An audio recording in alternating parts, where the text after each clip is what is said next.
যুদ্ধের শুরুটা কিন্তু আমেরিকা করেনি। যুদ্ধের শুরুটা করেছে ইসরায়েল। ইউএসএ বের করতে পারছে না বা ইসরায়েল বের করতে পারছে না who is launching the war or who is controlling the war. যে কোনো ভাবেই হোক ইরানের যে আইআরজিসি আছে তাকে পর্যদস্ত করতে হবে। ইউএস এর যে ডমিনেশন যেটা ছিল in the in middle east, সেই ডমিনেশনটা আস্তে আস্তে কমে যাচ্ছে। রাশিয়া এবং চায়না তাদের তারাও কিন্তু কিছুটা চায় যে যত ক্ষয় হবে ইউএস এর ততই তাদের জন্য মঙ্গল।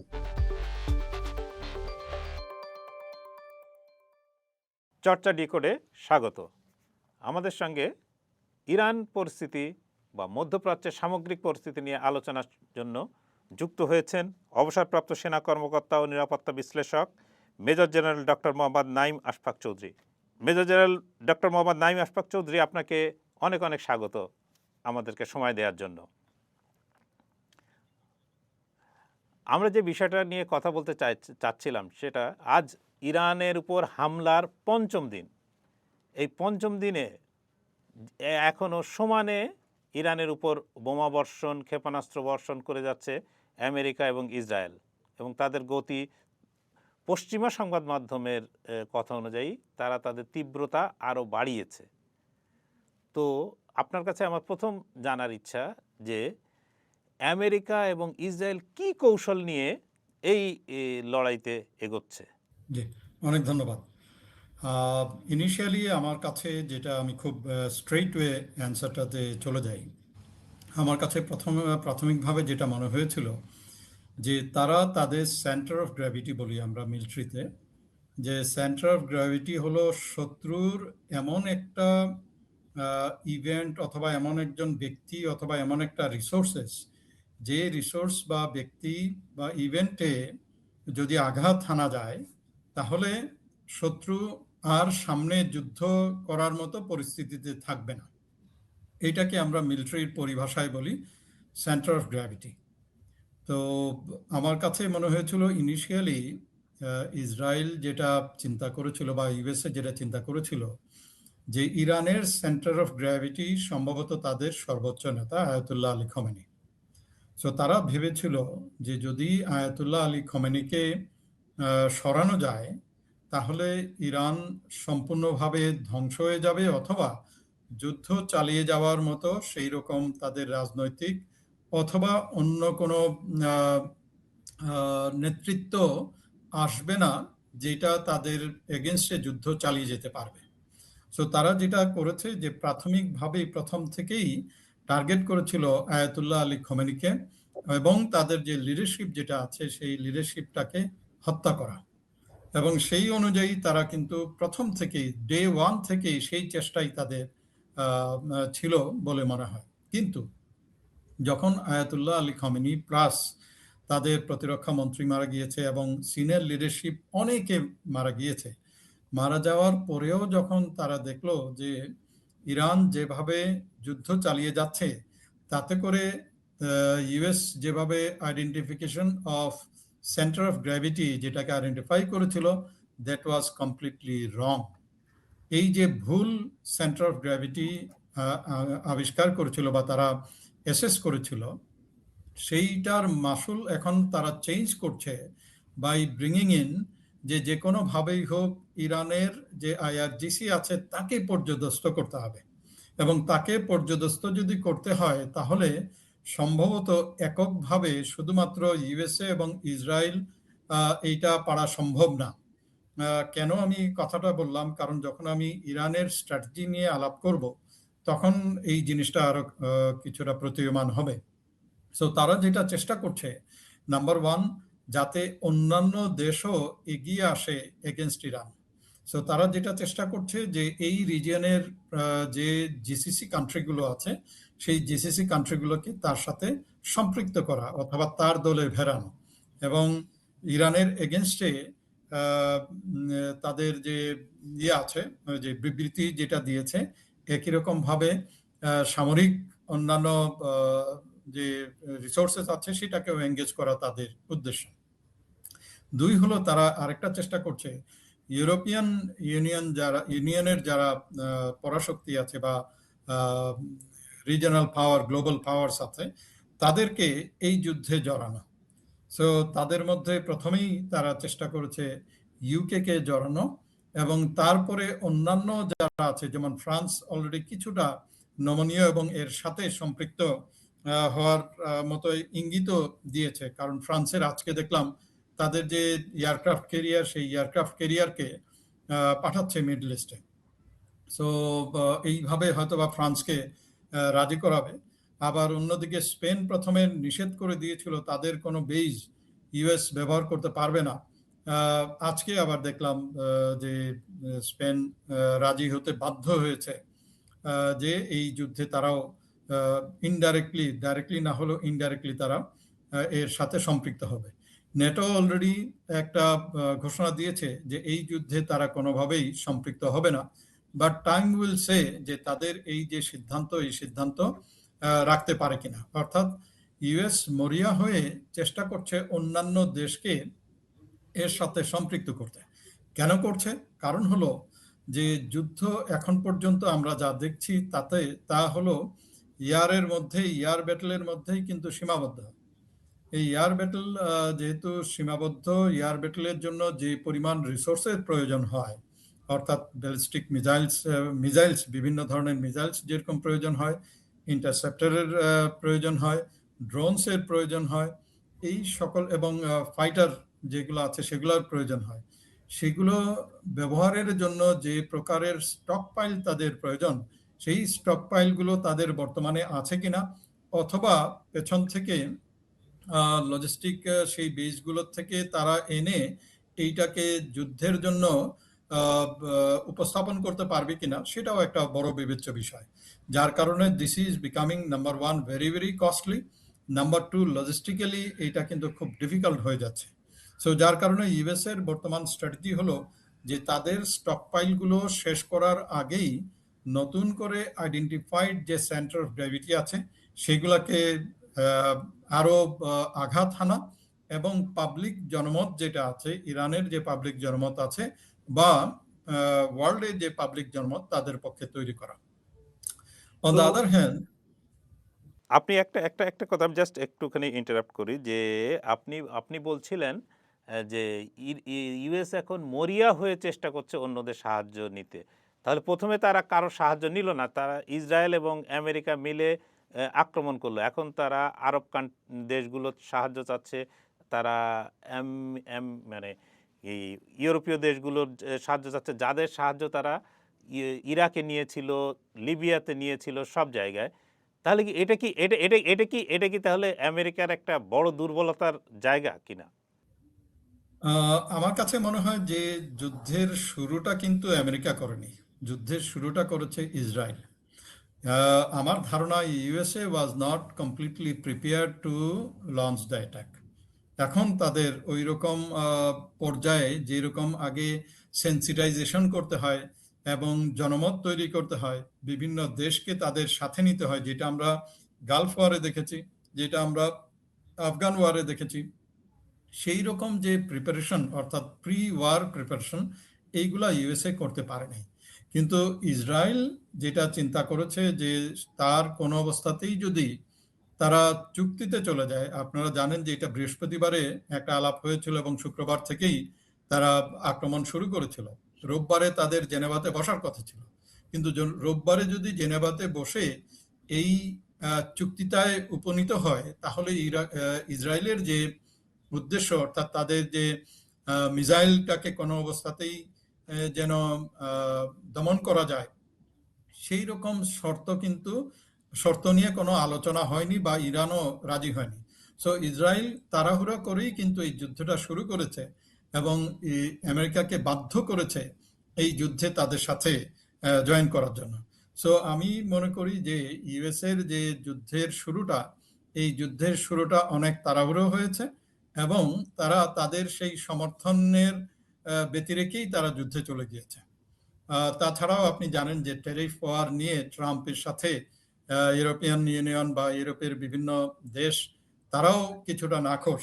সো সেরকম একটা নাখোশ একটা অবস্থায় আপনি এইরকম একটা কাজ করবেন, আ তাদেরকে না জানিয়ে, তাদেরকে গুড বুকে না নিয়ে আ কাজ করবেন এবং তারা পরবর্তীতে জয়েন করবে, এইটা সম্ভবত একটু ডিফিকাল্ট হবে। সেই ডিফিকাল্টিটাই কিন্তু এখন ইউএস এবং ইসরায়েল তারা বিশেষ করে ইউএস ফেস করছে আ সেই ডিফিকাল্টিটা।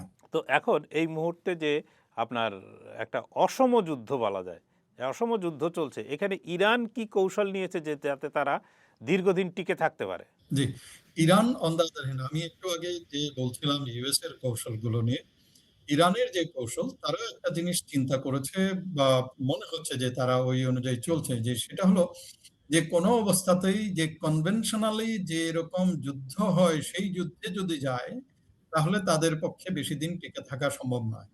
তো তারা যেটা করেছে সেটা হলো দে are calling it A mosaic আ একটা স্ট্র্যাটেজি তারা বলছে বা ক্লাউড CLAUD এই স্ট্র্যাটেজি তারা বলছে। এইটার মানে হলো যে decentralisation of implementation of war.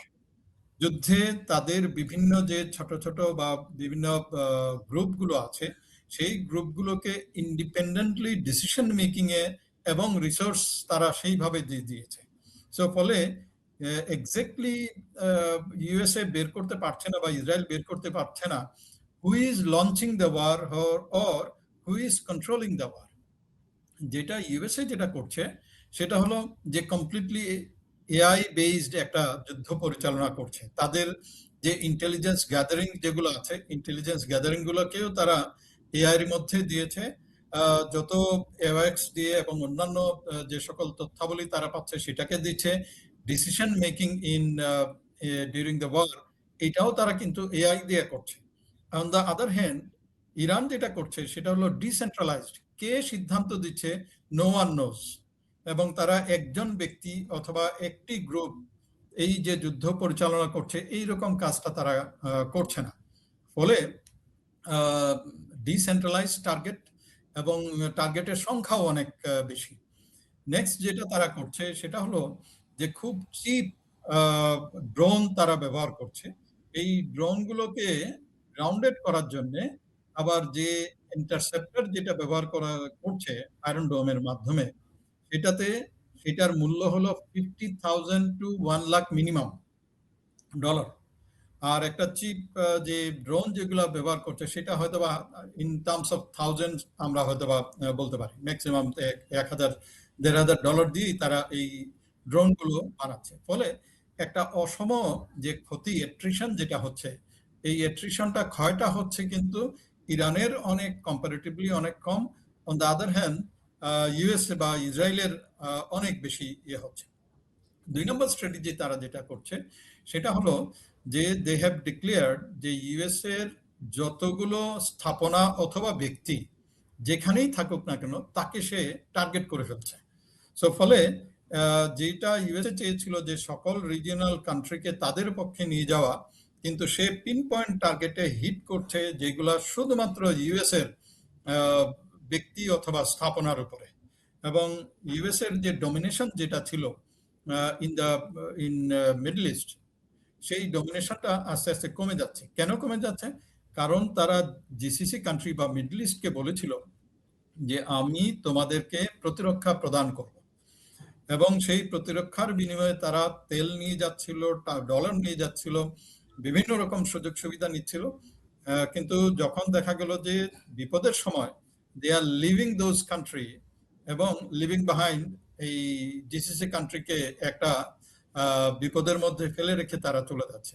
ফলে যে আস্থার যে সংকট যেটা হচ্ছে ইউএস ভার্সাস মিডল ইস্টের অন্যান্য তার যে মিত্র দেশগুলো, সো-কল্ড মিত্র দেশগুলো, তাদের মধ্যে একটা আহ, উম, আহ, যে আগের যে অবস্থা ছিল সেই আস্থার সংকট কিন্তু তৈরি হচ্ছে এবং এই আস্থার সংকটটা কিন্তু আস্তে আস্তে বাড়বে।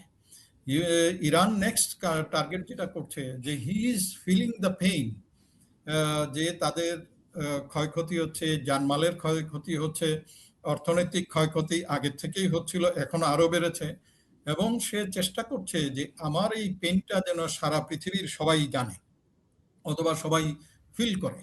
তো ফলে সে যেটা করেছে সেটা হলো এই যে হরমুজ প্রণালীটা বন্ধ করে দিয়েছে। হরমুজ প্রণালী একদিকে বন্ধ করেছে, অন্যদিকে কিছু, কিছু সেনসিটিভ জায়গাতে অ্যাটাক করেছে। যদিও লাইক আরামকো, যদিও এখনো নিশ্চিত না যে এইটার আরামকোর উপরে যে আক্রমণ হয়েছে এটা কি ইসরায়েলের ফ্ল্যাশ ফলস ফ্ল্যাগ দিয়ে অপারেশন করেছে নাকি এটা আদৌ ইরান এই আক্রমণটা করেছে। সো এনিওয়ে, সো সমস্ত পৃথিবীকে সে এই ফিলটা দিতে চায় যে আমি এই পেইনটা নিচ্ছি, এই পেইনটা ফিল করছি, you should also feel that same pain. On the other hand, আরেকটা জিনিস যেটা হচ্ছে এখানে গ্লোবাল অর্ডারের মধ্যে এক ধরনের পরিবর্তন আসার সম্ভাবনা হয়েছে। ব্রিক্সের মাধ্যমে যেরকম ডি-ডলারাইজেশনের একটা ইঙ্গিত পাওয়া যাচ্ছিল, একই রকম ভাবে এই জায়গাতে যুদ্ধের ক্ষেত্রে রাশিয়া এবং চায়না তারাও কিন্তু কিছুটা চায় যে যত ক্ষয় হবে ইউএস এর ততই তাদের জন্য মঙ্গল। চায়না যেমন তার একদিকে অর্থনৈতিক কিছু ক্ষতি হচ্ছে, কিন্তু on the other hand by selling their arms and arsenal, এখনো আমরা নিশ্চিত নই যে কি পরিমাণ আর্সেনাল তারা দিয়েছে ইরানকে, হয়তোবা টেকনোলজিও দিয়েছে ইরানকে, সেটাও এখন আমরা নিশ্চিত নই। কিন্তু রাশিয়া, চায়না এবং ইরান তারা আবার এই একটা গ্রুপে আসার সম্ভাবনা আবার তৈরি হয়েছে, which will have impact on the global order. তাছাড়া এরকমও অনেকে বলছেন যে আধিপত্য ছিল আমেরিকার ইন মিডল ইস্ট, সেই আধিপত্য হয়তোবা একই রকম ভাবে এই যুদ্ধের পরে ইউএস এর নাও থাকতে পারে। তো এখানে আপনি একটু আগেই বলছিলেন যে ইরান চেষ্টা করছে যে সারা দুনিয়াকে এইটুকু বোঝাতে যে সে যে কষ্ট বা যন্ত্রণা সহ্য করছে সেটা তোমরাও কিছুটা হলে বোঝো। ইতিমধ্যে ইউরোপে কিন্তু গ্যাসের দাম 50% বেড়ে গেছে, জ্বালানির দাম বাড়ছে, আমেরিকা বিশ্ববাজারে তেলের দাম বাড়তে শুরু করেছে। এই মুহূর্তে মানে আমাদের দেশে ধরেন বাংলাদেশ তার কোনো পার্ট না, আমাদের একটা বড় জিনিস হলো যে ওখানে যদি তেলের দাম বাড়ে বা তেল আসা বন্ধ হয় সে তার প্রভাব আমাদের উপর পড়তে পারে। 2 নম্বর, আমাদের লক্ষ লক্ষ প্রবাসী ভাই বোনেরা সেখানে কর্মরত আছেন। তো আমাদের উপরে আসলে কি ধরনের প্রভাব পড়তে পারে বা আমাদের কি করা উচিত সেইটা কাটিয়ে উঠতে? আমি যতটুকু বুঝেছি যে সরকার দুইটা প্রায়োরিটি করেছেন। 1 নম্বর প্রায়োরিটি হলো কাজের প্রায়োরিটি আর কি। 1 নম্বর প্রায়োরিটি হলো আমাদের যারা প্রবাসী ভাই বোনেরা মিডল ইস্টে কাজ করছেন তাদের নিরাপত্তা এবং তাদের স্বার্থ সংশ্লিষ্ট যতগুলো কাজ আছে সবগুলো করা। সো নিরাপত্তার ক্ষেত্রে যেটা কাজ তারা করছেন যে সকল সেন্সিটিভ জায়গাগুলো আছে সেই সব সেন্সিটিভ জায়গাগুলো থেকে সরে আসার জন্য তারা এক রকমের দিক নির্দেশনা দিচ্ছেন। তাদের সাথে কমিউনিকেশনের যে ব্যবস্থা সেই ব্যবস্থাগুলো করছেন এবং এইখানে যারা স্ট্যান্ডার্ড আছে সেই স্ট্যান্ডার্ড যারা শ্রমিক ভাইয়েরা আছেন তাদের দেখভাল করার জন্য মন্ত্রণালয়কে বলেছেন। দিস ইজ গুড, এটা একটা ভালো দিক, কারণ হলো এইটা সেকেন্ড হাইয়েস্ট রেমিটেন্স আমাদের আর্নিং করি আমরা থ্রু এই প্রবাসী ভাই বোনদের মাধ্যমে। তাছাড়া আমাদের জন্য যেটা করণীয় সেটা হলো এই যে উদ্বেগ, এই উদ্বেগটা আন্তর্জাতিক মহলকে, সম্প্রদায়কে জানানো দরকার। যারা স্টেক হোল্ডার্স আর আছেন, স্টেট এবং নন স্টেট স্টেক হোল্ডার্স যারা আছেন like UN, Owaisi and others, তাদের মাধ্যমে এই যুদ্ধটা যত তাড়াতাড়ি সম্ভব বন্ধ করার জন্য যে সকল পদক্ষেপ নেওয়া, উদ্বেগ জানানো, যোগাযোগ বাড়ানো, নেটওয়ার্কিং করা, এই কাজগুলো বাংলাদেশের অবশ্যই করতে হবে। আমরা যে সকল থ্রেট পাচ্ছি, অর্থাৎ তেলের দাম বেড়ে যাচ্ছে, এলএনজি তো একদম কমপ্লিটলি বন্ধ হয়ে গিয়েছে, মানে মিডল ইস্ট থেকে এলএনজি আসা বন্ধ হয়ে গিয়েছে। ইভেন ইউএস এর থেকে যে এলএনজি আসবে আই এম নট শিওর যে তারা সুয়েজ ক্যানেল হয়ে আসতে পারছে কিনা। যদি না আসে তাহলে সেটা আসতে হবে কেপ অফ গুড হোপ দিয়ে, অর্থাৎ সাউথ আফ্রিকার নিচ দিক দিয়ে। এতে ট্রান্সপোর্টেশন যেরকম বাড়ছে সময়ও অনেক অনেক বাড়বে। সো বিকল্প উৎসের সন্ধান এটা করা দরকার। স্পট মার্কেট থেকে তেল এবং এলএনজি কেনা অবশ্যই যত তাড়াতাড়ি সম্ভব কেনা দরকার। কিছুটা লং টার্ম না হলেও মিড টার্ম হয়তোবা কিছু চুক্তি করা যেতে পারে বিকল্প উৎস থেকে। কারণ এনার্জি ছাড়া বাংলাদেশ চলবে না। শুধু বাংলাদেশ না, সমস্ত। থার্ড পয়েন্ট হলো আমাদের ইম্পোর্ট এবং এক্সপোর্টের দিক থেকে যে সকল জিনিসগুলো আমরা আ এই রুট দিয়ে পাঠাতাম, সেইখানে এফেক্টেড হচ্ছে কিনা? যদি এফেক্টেড হয় তাহলে বিকল্প উৎস। সে ফর এক্সাম্পল আমি যদি বলি আরএমজি সেক্টর আছে। আরএমজি সেক্টর যেগুলা যাওয়ার কথা ছিল এই রুট দিয়ে যদি না পারে তাহলে স্টেজিং ফরওয়ার্ড করে কোনো জায়গায় রাখা যায় কিনা? সে staging forward to the African কোনো কান্ট্রিতে এই দিকে করা যায় কিনা? এই সকল বিকল্প চিন্তাভাবনা আউট অফ দ্য বক্স চিন্তাভাবনা এখন থেকেই করা দরকার। Because we don't know how long এই যুদ্ধটা কতদিন চলবে সেটা আমরা জানি না। সো জ্বালানির বিকল্প ব্যবস্থা, এক্সপোর্ট ইম্পোর্টের যে সকল চ্যালেঞ্জেস আমরা ফেস করতে যাচ্ছি অথবা ফেস করছি অলরেডি, তার জন্য সুব্যবস্থা আউট অফ দ্য বক্স চিন্তা ভাবনা করে করা। আমাদের রেমিটেন্স যোদ্ধা যারা আছেন তাদের তাদের যে সকল স্বার্থ সংশ্লিষ্ট বিষয়গুলো আছে সেই সকল বিষয়গুলোকে বলা এবং সবশেষে যেটা বললাম যে আন্তর্জাতিক সম্প্রদায়ের সাথে মিলিয়ে বাংলাদেশ শুড অলসো টেল এবং প্রেশার ক্রিয়েট করা যাতে করে এই যুদ্ধটা যত তাড়াতাড়ি সম্ভব বন্ধ করা বা শেষ করা। অনেক অনেক ধন্যবাদ মেজর জেনারেল চৌধুরী আমাদেরকে সময় দেওয়ার জন্য। দর্শক, চর্চা ডিকোডে এখন এ পর্যন্তই। এই দেখা হবে পরের কোনো পর্বে।